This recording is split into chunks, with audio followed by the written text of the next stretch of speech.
Mitos itu catatan peristiwa, terutama peristiwa geologis. Berpikir sederhana saja, segala sesuatu itu logis. Woi, bangun. Bersama Budi SPR membaca sejarah, riwayat, legenda, mitos. 5 warna. Peringatan kejadian itu pendokumentasian. Banyak cara bisa dilakukan dan diterapkan. Pembahasaan bukan selalu dengan tulisan. Mitos pun mungkin bahasa pendokumentasian. Cerita itu terdapat dua sisi terikat satu sama lain. Tanpa kandungan filosofi, alur cerita nggak main. Terikat dengan peristiwa tertentu, dan itu memberi warna bobot cerita. Terutama dalam hal ini peristiwa geologis yang sangat bermakna. Merasuk ke dalam memori kolektif lintas masa, tentu berkaitan dengan kebenaran kejadian masa lampau. Membaca mitos perlu mendalami sejarah peristiwa geologis dunia. Ternyata mitos-mitos besar hubungannya dengan letusan Gunung Toba dan Gunung Krakatau. Terutama letusan Krakatau yang mengakhiri zaman es. Bukan letusan 1883 Masehi yang terkenal itu sanes. Itu nggak seberapa saat kejadian banyak kapal berlayar di Selat Sunda. Ini piramid sejati setinggi 3000 meter tiba-tiba lenyap bersama letusannya. Piramid sejati sepanjang 30 km tercerabut oleh tenaganya sendiri menewaskan jutaan manusia. Puncak piramid sejati itu berubah jadi kaldera yang lalu menjadi dasar laut Selat Sunda. Piramid-piramid pun mengingatkan peristiwa gunung itu yang pernah membuat manusia hampir punah, yang memicu banjir semesta dan mengakibatkan permukaan bumi berubah. Banjir global menenggelamkan titik-titik pusat kemajuan yang lalu menjadi dasar laut Jawa.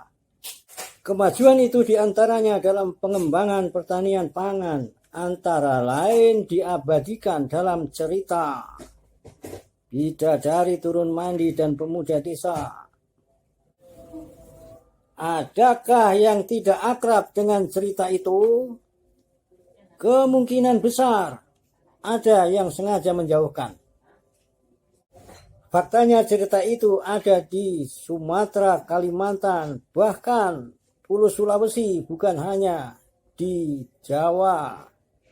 Namun mohon dimaklumi, ada kemaknaan tingkat tinggi yang pengetahuan saya tidak cukup memadai. Mitos itu seperti bertumpuk atau berlapis.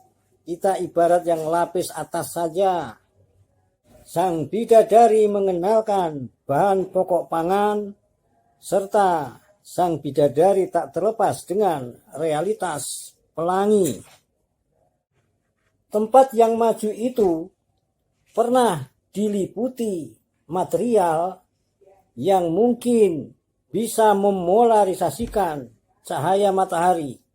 Jelas hubungannya dengan gunung berapi, sebab material letusan itu terdiri dua warna, yaitu merah dan putih. Putihnya silika, dan silika yang menyelimuti Laut Jawa memolarisasikan cahaya putih matahari menjadi pelangi.